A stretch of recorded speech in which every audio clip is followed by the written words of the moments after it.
Good evening. Today is the week 11 tutorial for NPTEL-SWAYAM and today we will be again discussing some topics on hierarchical RL. So, first let me just reintroduce what hierarchical RL is. So, in the RL, you have a problem. You divide the problem into subproblems and you try to solve each subproblem optimally or in whatever way you want, so that each subproblem has a hierarchy within itself. So what you do is you define each subproblem as a subtask with a fixed policy, and yeah, so you can do multiple, you can solve this subproblem in multiple ways. One of this is you define each subproblem as a subtask and use a fixed policy to solve that subproblem. Or you can use it as a finite state controller. Which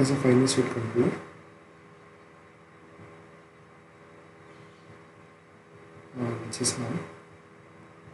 The third one, which we'll be going to discuss today, is max Q. So one of the drawbacks of hierarchical RL is it can get stuck in suboptimal problems. So in last tutorial, as Prof has discussed in the previous week lectures, we talked about three types of optimality.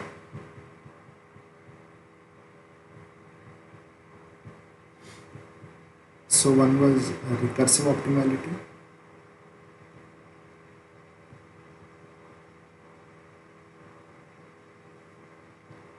Second was hierarchical optimality.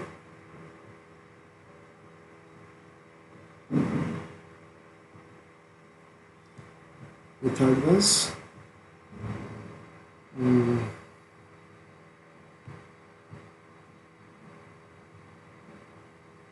flat optimality.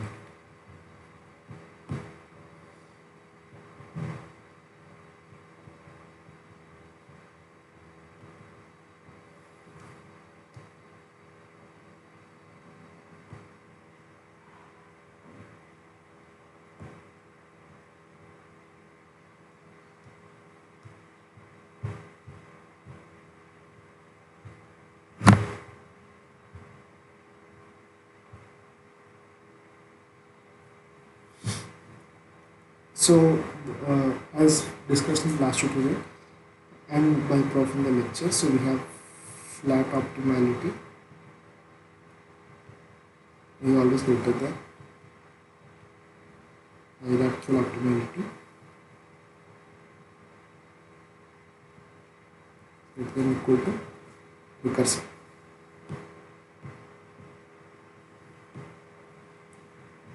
Recursive optimality.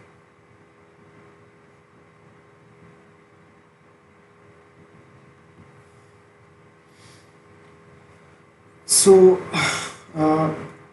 these both being the depending on what type of problem you're solving, so you could get stuck in recursive optimality, which means that you could find an optimal solutions for the subproblem, but when you combine all the subproblems together, then the total problem becomes that solution becomes a suboptimal solution for the whole problem. So it could be optimal for each of the subproblems that you have solved, but once you bring all those together, it becomes an optimal solution for the main problem. So that is basically recursive optimality. Hierarchical optimality is you try to find the best you can do. So you try to look at suboptimal policies for even the subproblems, and you try to find an optimal solution for the whole problem. So these what we discussed in last. So there is always a design trade-off in hierarchical optimality, hierarchical reinforcement learning.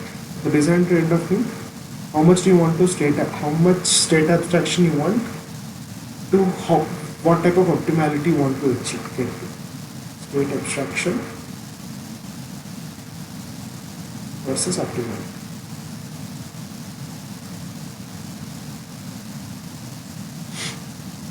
So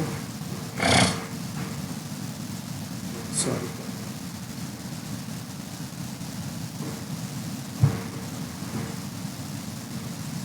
Uh, so today we'll be discussing about max Q. So before going into max Q, I'll just do a quick recap of what Bata has covered in previous lectures. So that because it will be useful in defining max Q type of formulation. So first I'll define what NPTELs. So microdation process, you had state space, action phase, transition probability, reward function. So S was your state space, E was your action space, P was your transition probabilities, which were defined as probability of transition to the next state given state and an action. And then R was expected reward, transitioning from one state to another. So these were the expectations of reward given a state, an action, and the next state. So these parameters define your MD.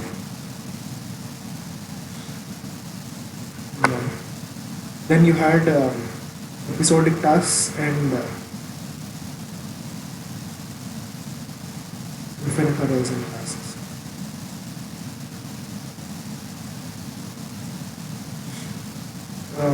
There, where policy was defined as a function from state space to action space. So you given state, you get an action.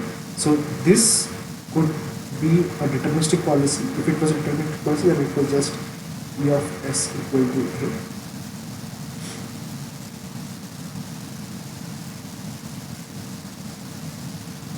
If it was not a deterministic policy, then you would get a probability distribution of getting an action given you are in state. So this was in PDF. This PDF was the stochastic policy.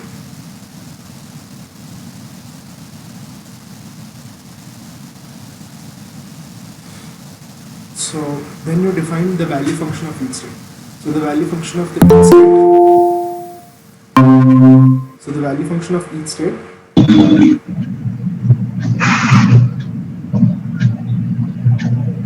Yeah, so the value function of the each state is just the total expected reward that you get if you use a policy and start from state 2. So value function of state S, if you are using a policy pi, is just the expected reward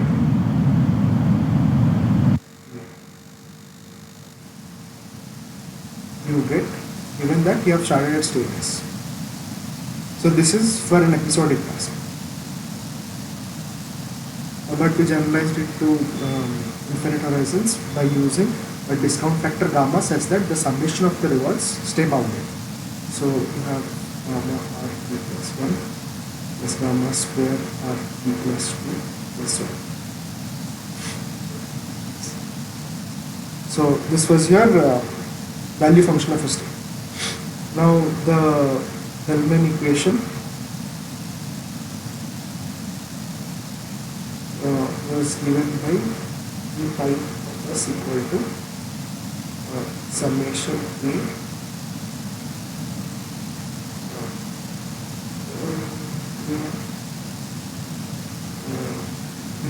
pi, right? So pi.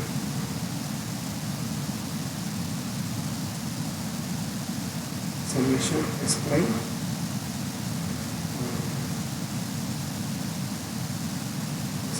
given S comma A into R given is plus gamma pi of S prime. So this is basically the one step reward, and if you do the expectation of it, you will just get the smaller, the expected reward, which is smaller. This is the one step reward. Okay, so let me write this as R plus. So this is if you have a stochastic policy. If you have a deterministic policy, this boils down to just S prime U S prime given S comma A RT plus gamma E pi of S prime, because you know, given a state what action you are going to take, that is deterministic. So the expectation over random actions is now missing, so there is only expectation over the states. So this was the Bellman equation for the value function. And then the Bellman equation for the Q function. The Q function was given a policy. Now you have state and an action. So I'll be just writing for the deterministic one, not the stochastic one. So P of S prime given S comma A into RT plus gamma Q S prime comma Q.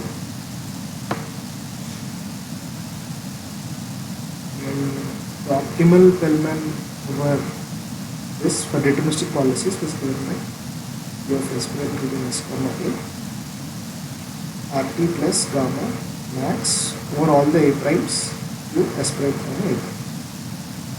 So I'm just doing a revision of MDPs and SMDPs. I'll also do a revision of semi-Markov addition process, because both will be useful while setting up max scale.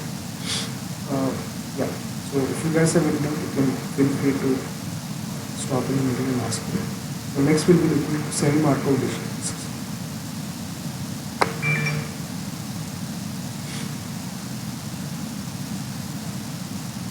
So semi-Markov addition process is almost similar to Markov addition process, but here now you define using the state space and the action space, but your transition probability matrix and the rewards changes. The transition probability matrix now being probability of S comma n given S prime comma n given S comma n. So now you have joint distributions. In Markov chains, in Markov,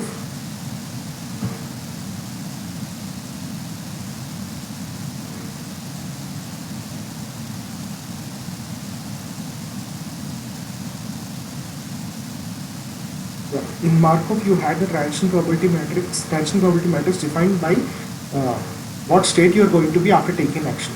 So the transition probability matrix was what is the S prime given that you are in some state and you have taken the action. What is the probability that what will be your next step? But now it is defined on two random variables. One is what is the next state, and the n is transition time. So how long will it take after you have taken the action A to go to a next step? Similarly, the one. So this we discussed in the last video. So I'm just writing the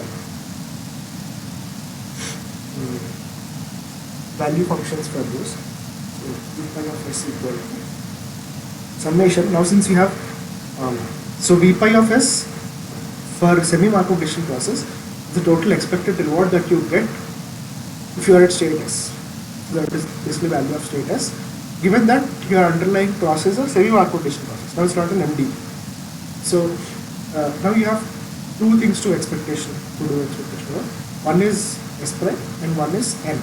So summation over S prime and N, probability of S prime comma N given S comma A, RT plus gamma power N by S prime. So here the change is gamma power N. This gamma power N comes because you transition only after n steps. So in semi-Markov addition process, what happens is you are at state E, you pick an action AT, then you wait for n steps. This n steps is random, it's a random number, you don't know, but each time you take an action, depending on what state you are and what action you have taken, this n steps will vary. So n steps is a function of the state and action that you are in, the state that you are in and the action that you have taken, and then you have to wait for n steps, and and then the state action occurs. So ST plus 1. Then you take AT plus 1, and then you wait for another random n prime steps, and then you transition to st plus 2. So this step here indicates the next transition occurs after n steps. Okay. Okay. So you can write this as Bellman, like you can write this for the Bellman. So as R5 plus summation s prime comma n equal to s prime a s prime comma power n equal to s prime. So here this is expected reward you get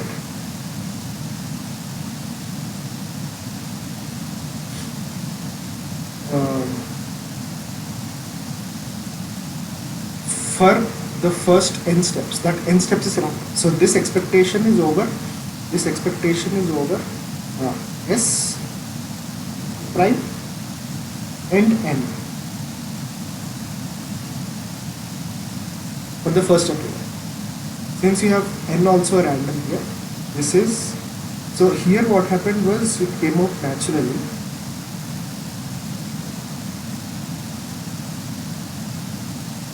Yeah, so here the RP just came out naturally because it was the expected. So RP was the expected reward. Here the expectation, since you have also an n, it comes in as a So yeah, so I'll just quickly also revise Q learning ones. So Q learning, what you did was just basic 2 steps was you observe S, you choose A, you receive R, and then you again observe S prime, and then you update your Q function to Q S comma A as Q T minus 1 S comma A plus alpha T into R plus gamma max A prime Q T minus 1 S prime comma A prime minus Q T minus 1 S prime. This was your Q learning. And then similarly we had SARSA, where instead of max of the A primes, you basically did the same thing, and for SARSA it was basically the same thing plus choose A prime. You did one more step, and then you did the same update without the max, just over it. That was SARSA.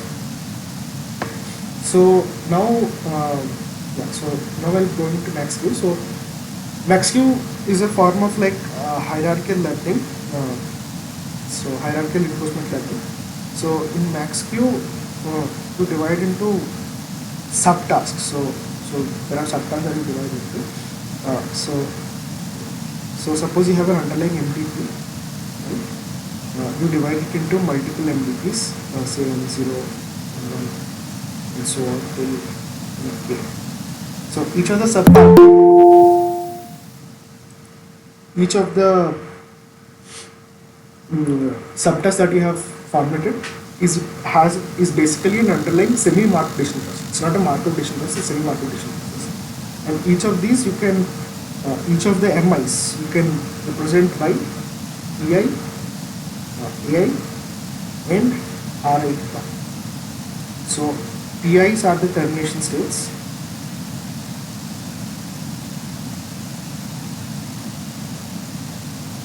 Which basically partition your state space.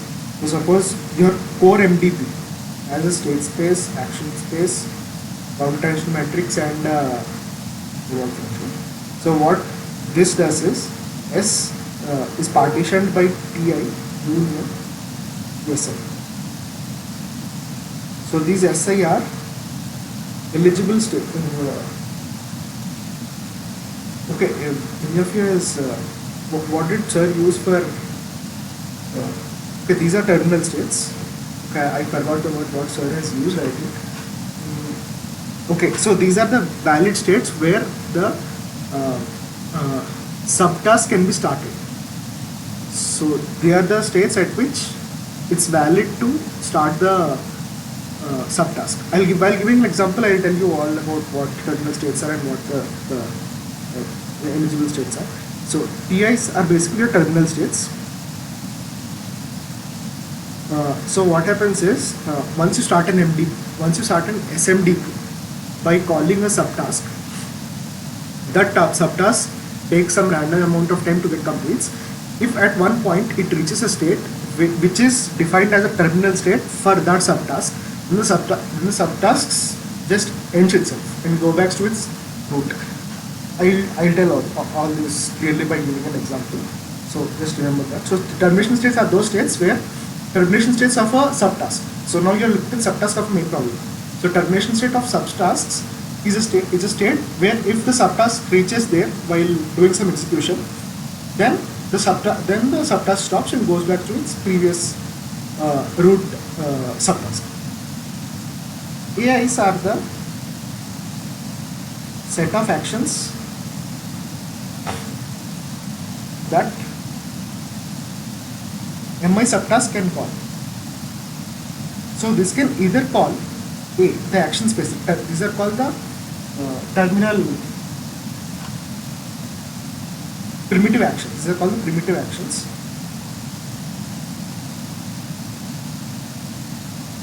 So it can either call the primitive actions or it can call a subset of the subproblems. It can call the subset of a subproblems. These subproblems, it will depend on how you've defined your problem.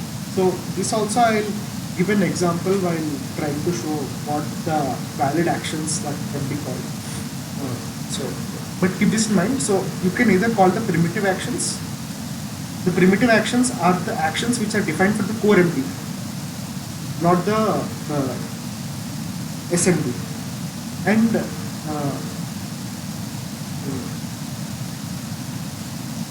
a subset of a subtask can call another subtask so that if the other subtask get executed. So what is that subset of another subtask? That I'll come to solve. Ri prime are known as pseudo reward. Okay, I'll give an example and while giving an example I'll tell you. So next let me define hierarchical policy. If you guys have any doubt, please feel free to ask. So hierarchical policies, we have policy pi for the core MDP that is now been split into policies for each of the subtasks that you have defined. So if you have k SMDPs, you'll have k subtask policies. These subtask policies together become the policy for your main core MDP. Then you have your hierarchical value function. So this is the value function decomposition lecture of source code. So now for max q, instead of defining b pi with single argument as s, we'll be defining b pi as I comma s. This is the expected cumulative reward of executing pi I from state S. So what it tells is if you are in state S and you execute ith subtask with policy pi I, then what is the expected reward that you are going to get? This is the hierarchy value function. So now what we want to decompose is, we want to decompose v0 comma s as sum of, like sum of, which will come to vis. So v0s, 0 is the root problem, that is the main pole problem. You want to find the value function of the main problem given a state. For all states you want to find that, we'll decompose it into v pi of doing one subproblem if you are in that state. doing the next subproblem if you are at random state. So we'll try to decompose the root value function, which is what. So this basically implies your v pi of s without the hierarchy. It implies, but we are projecting it into another plane and we are trying to decompose it into v pi I comma s. I hope that is clear. Okay, so v pi I comma s is expectation of you getting reward rt gamma into rt plus 1 plus gamma square into rt plus 2 plus so on given st you are at time t. And you are following the policy pi I, because you are in state S, you are choosing the subtask I. The subtask I is policing the main policy pi. The ith component of the main policy is pi I. I hope that is clear. So now let pi I. So when you are doing pi policy, so you have these. So now you will call some action from the AIs for those subproblems. Now those AIs you will either call a primitive action or you will call another subproblem to solve that. So if you call another subproblem to solve that, then what will happen is that subproblem will take some n steps to solve. So suppose let pi I called a subproblem. So then you can write this as summation b equal to 0 to n minus 1. Now here n is random. This n is, so this a subproblem takes n steps to execute. N is random.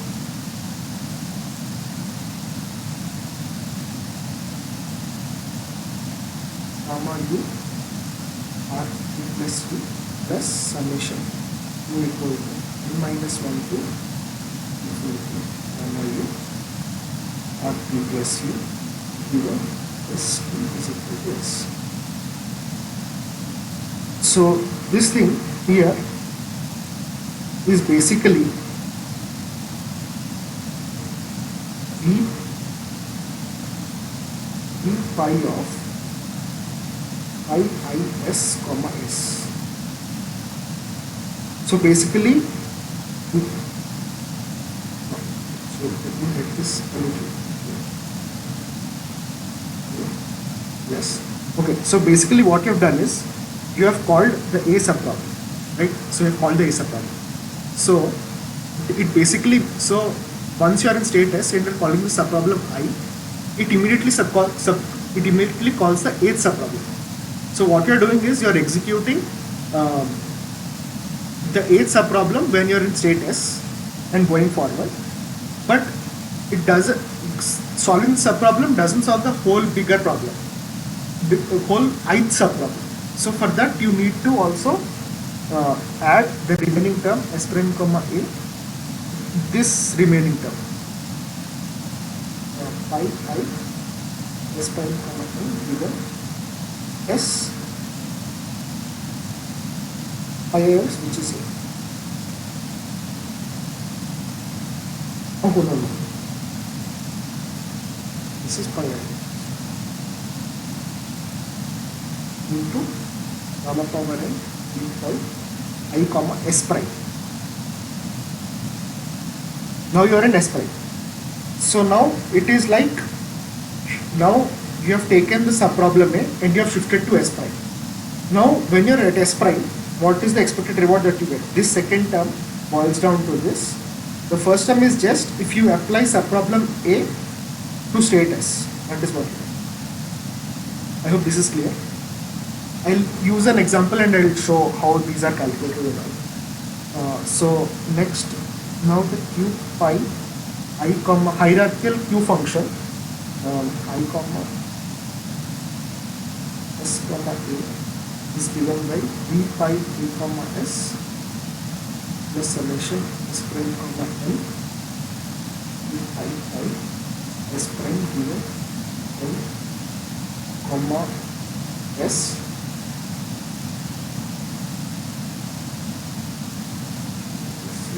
n comma n given s comma a comma n q pi I s.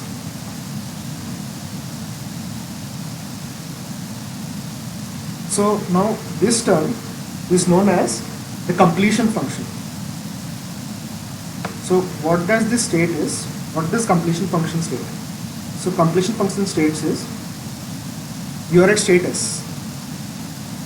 You have called the subproblem I. Now the subproblem I calls an action A.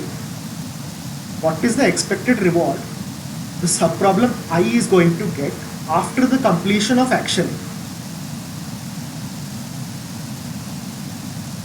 A could be another subproblem which could take a long amount of time.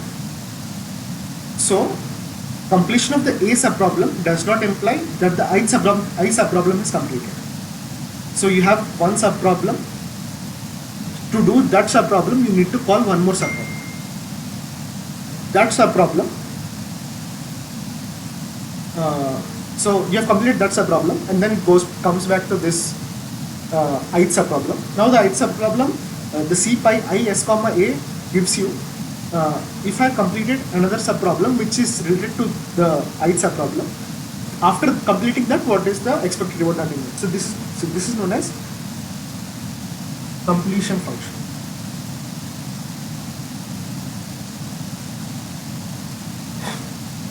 So basically what you have is q pi I comma s comma a is equal to q pi I comma s plus c pi I comma s comma a.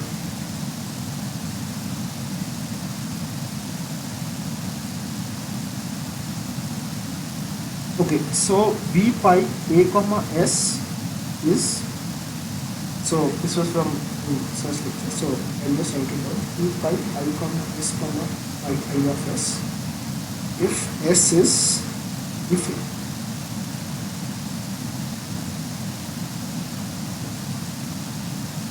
phi is composite meaning if I is another subproblem, then you go to that subproblem and call the P function.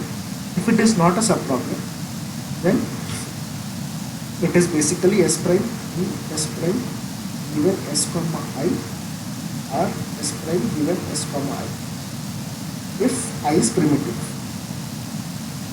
So primitive meaning it is an action from the core MD, not the SMD. Okay, so yeah, so I'll give an example. I know this is getting a bit complicated, but let me give an example so that it will be clear. So I'll do the taxi word, a simple one. So I have 5 by 5 grid.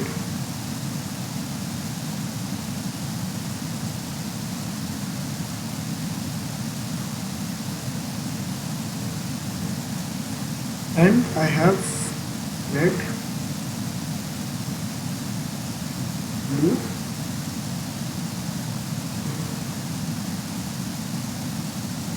green,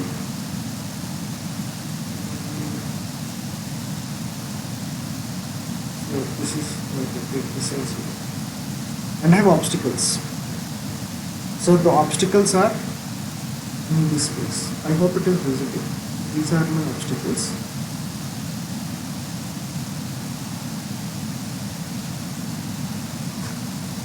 Okay, so my taxi is here. We are here. So at each time what happens is, this we discussed in the last tutorial also. So at each time, like at each episode, randomly a passenger is generated at either R, G or by B. In either of these points, our passenger appears. The passenger wants to go to another location which is not the place at which he has appeared. So suppose a passenger has appeared at R. So this is the passenger. So passenger, taxi. Passenger wants to, he's appeared at the red, he wants to go to blue. So now, okay, let me do the reward function for the core MD. This is for the core MD. So basically, what happens is, So passenger wants to go from red to blue. For each step, taxi gets -1. To pick up, it gets -1. For get down, gets -1. Okay. For pickup, it gets, for taxi, it gets, for each step, taxi gets -1. For picking up a customer, it gets -1. And for leaving the customer at the right location, it gets 20. So one of the optimal ways that the current scenario, now you know the MDP and all, let us assume that you know the MDP and all, it gets the correct value is so -1 to go here, -1 to pick the passenger up, so -2, -3, -4, -5, -6, -7, -8, -9. Okay, dropping the passenger also -1.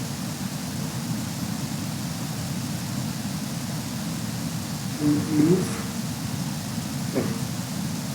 1, 2, 3, 4, 5, 6, 7, 8, 10. Okay, so going from here to here, -1, picking up -1, so it becomes -2, -3, -4, -5, -6, -7, -8, -9. Dropping becomes -10, and since you are here, you get a reward of dropping at the correct location. You get a reward of +20, and this is -1. So the best that you can get, is from to drop passenger who is paid at R to go to B is 10. I hope this is clear. Like this example, one sample part for learning agent. But now, how does the learning agent learn this part and get a value function of 10? Okay, so basically, what I'll do is I'll break up using MaxQ learner. So I'll break it up into subproblems. So the subproblems will be, so there will be a root subproblem. So max root. So this is the main problem. This is the main problem. The underlying core MDP all has max root. So now that will be broken down into two parts. Q get and Q drop. So Q get is a function. Q drop also is a function which gives you the Q values for getting a customer, and Q is for dropping a customer. So they'll give you the Q values for getting a customer and dropping a customer. Okay, so Q get will give you Q pickup and Q navigate. So to get a customer, you need to navigate and go to his place. So you have Q navigate, and to once you go to his place, you need to pick up. So that is Q pickup. This Q pickup basically boils down to the action pickup. This pickup action is from the core MD. Again, to drop, you need to Q navigate, and then you need to Q drop. Again, drop, core action, which costs -1. The pickup action and the core action costs -1. Okay. Next is the navigate calls a subprogram. Max navigate T. So navigate T basically gives you where you're going to navigate, where you want to navigate. So in this example, so the taxi wanted to navigate to R. to pick up a passenger. So it will try, so navigate R would give you, and it will try to learn an optimal solution of whichever state you are in, how to go to R. So this will call for basically up, down, left, right hand. It is boils down to basic up, down, left actions.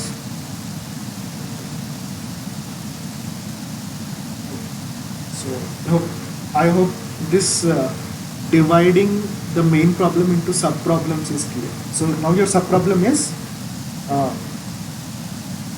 navigate, pick up, drop. Navigate, pick up, drop. Okay. So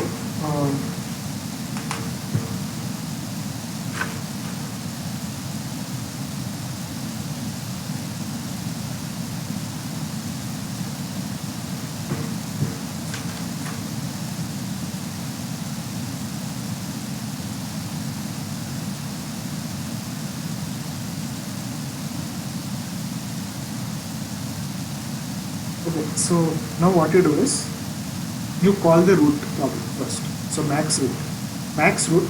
Now the same situation. Now the taxi is here in this location. The second row and first column, taxi is there. It wants to go to R to pick up the customer. So since what the max route knows is, it knows which policy to call them. So it knows to either call get or drop.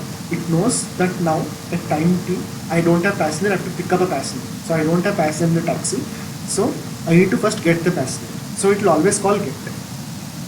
If there is, so here now your core MDPs are, so your core MDP state space is where is my location of the taxi and is my taxi filled or is my taxi empty. If it is filled, it will be 1. If it is empty, it is 0. So now the max route, what it will do is, if it will only see the second state. If it is filled, then it knows that a passenger is in the car and it can only call Q drop. It can't call Q get, because what is the point of picking up a passenger? There is already a passenger in the taxi. So if it is in P0, then it will call get, because you need to get a passenger to drop. So these states become your for Q get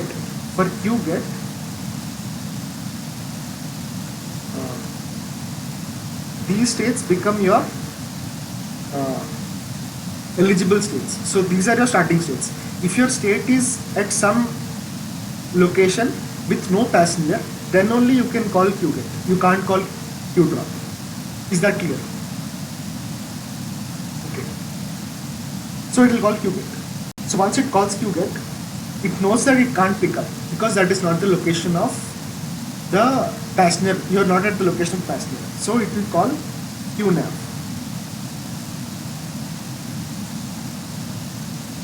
Now Q nav will call max nav t. Now what it will do is, it will start to look around here. Okay, so first we will see Q get. Q get. Who called Q get was max route. Max route called Q get.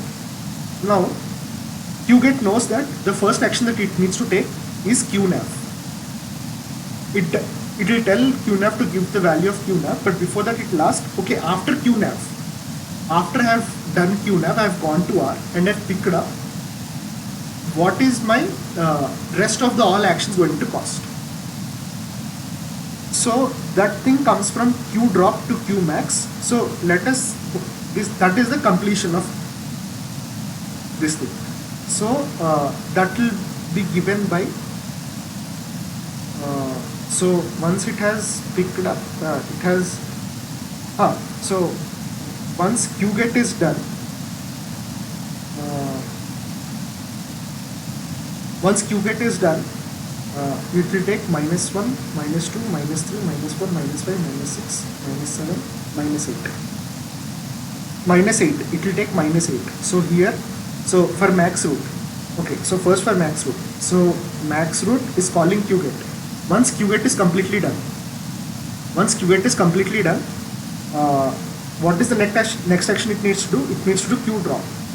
So that is the average reward given after the completion of the first action, that is qget. So after qget, suppose it knows, it has learned this part of the cycle, suppose it has learned. I'll just show this part of the cycle. So it knows that the optimal path of going from R to B is 8. So it's 20 minus 8, so it will get 12.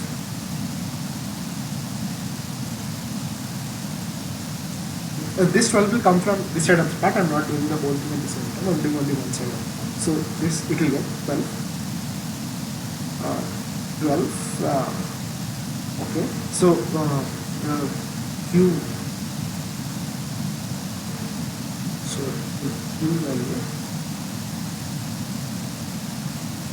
So we have this equation. Q is equal to. So the value of this function, completion of C pi. So C pi go S1 get. So let this be called S1. This is the S1 step.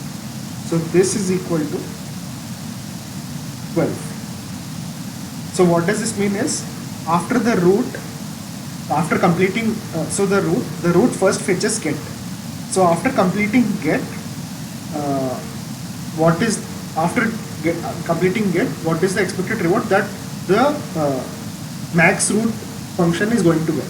So that is 12. That it gets from the q drop part, because it knows after q get I need to drop the passenger. So q drop from q drop. Now q get, once q get, C pi get comma S1 comma nav R. It needs to navigate to R. So once it's navigate to R, so this is equal to, so now what is the expected reward that the function get will get after navigation has been completed? Once the navigation is completed, so it just needs to pick up, then the get is done. So here it will be minus 1. This is because it has pickup for completion of the get task. It doesn't look at root. Okay, do you guys understand why this is minus 1 and not minus 1 plus 12? If you have any doubts, you can ask me. So this minus 1 is because this is, so the get task will get complete when you have navigated to R and picked up. Picking up invokes minus 1. So C pi of get comma S1 nav R. So after completing nav R, what is the expected reward? That is that qget is going to get after completing the navigation. After completing the navigation, qget will get over only once it has picked up the customer. Picking up the customer is minus 1 reward. So minus 1. So C pi get S1 nav is minus 1. This travels down to bottom. Now max nav R is called. So max nav R, you are a straight S1. So what happens here is, here C pi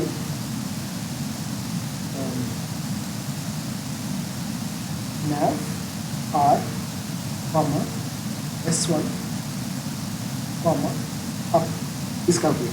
This is 0, because once you go north, you are done. You don't need to look at anything else. Whereas all the other C pi's would be something greater than 0. Because if you go down, once you have taken the action down, then you need to again come back. Max nav R won't be completed until you have reached the R. Once you have reached the R, you have completed. If you take the up action, you have reached R. So it will get 0. This node will be done. But if you take nav R S1 comma down, so now you are going down S1. So have you reached to nav R? No. So that means you are still, so max nav R has not yet been completed and you are still doing that loop. And so here you will be getting something greater than 0. Similarly for all this. So now here Yeah, so now here I know that I need to go up and it will cost -1. So all my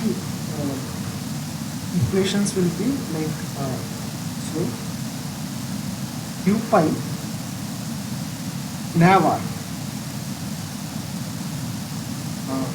s1 comma up will be -1 plus 0. This 0 is c pi nav r comma s1 comma up. After going up, what is the remote equivalent? This pi is b, this -1 is b pi nav r comma s1. Because to go to north, you have to apply -1. The expected reward that you get if you are at s1 to go to r is -1. Okay, then you go up, you go one step up, you do q pi get s1 nav r is equal to b pi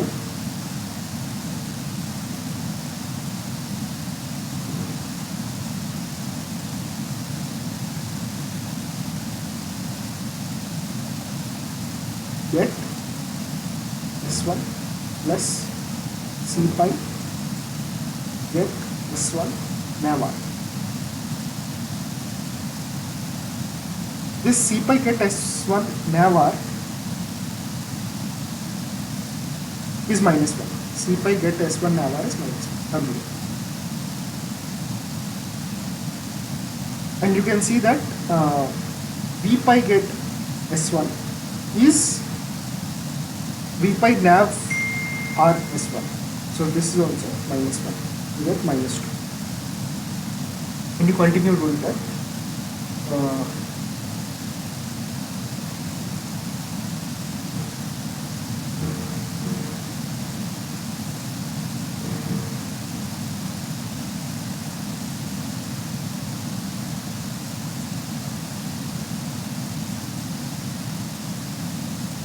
Now b pi get s1 is -2, and then q pi root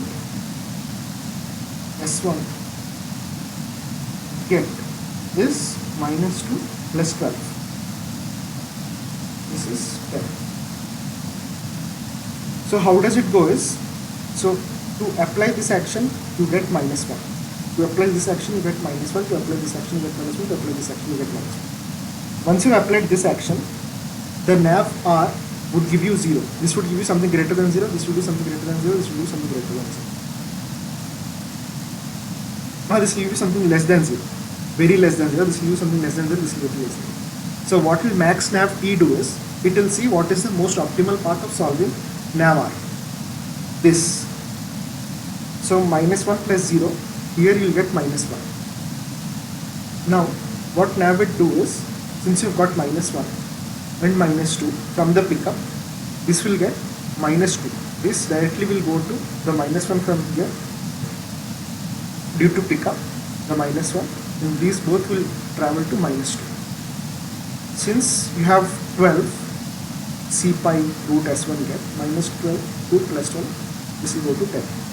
So basically what you get is, after this, the b pi root comma s1 is equal to 10.